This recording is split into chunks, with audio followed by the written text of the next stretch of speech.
This is a short and quick little demonstration of the ice mechanic which I created for Helheim in our beta arcade project, and a demonstration or explanation in terms of blueprints, the logic behind how it works.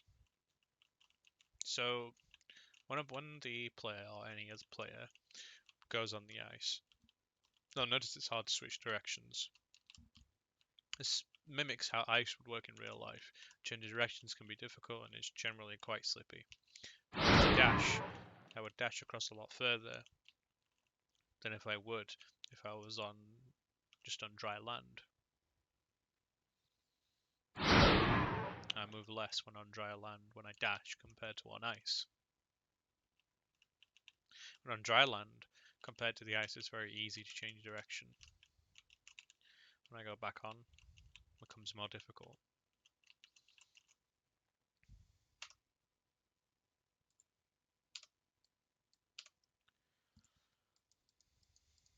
This is possible through some very simple logic, which checks to see on component begin overlap which actor is overlapping it, be it player 1, player 2, player 3, or player 4. Say, for example, if player 1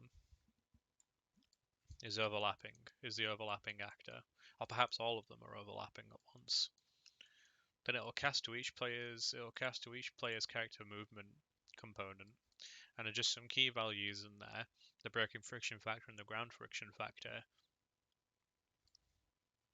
which essentially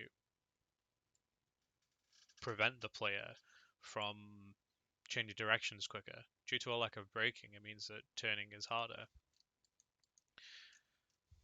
If an actor stops overlapping with this and leaves the volume box in which this logic occurs, then it'll check for that player, similarly to how it did when actors overlap with it. It'll then get the necessary player's character movement component and reset the braking friction factor values and the ground friction factor values back to their defaults so that the players can move about without slipping about everywhere on dry land.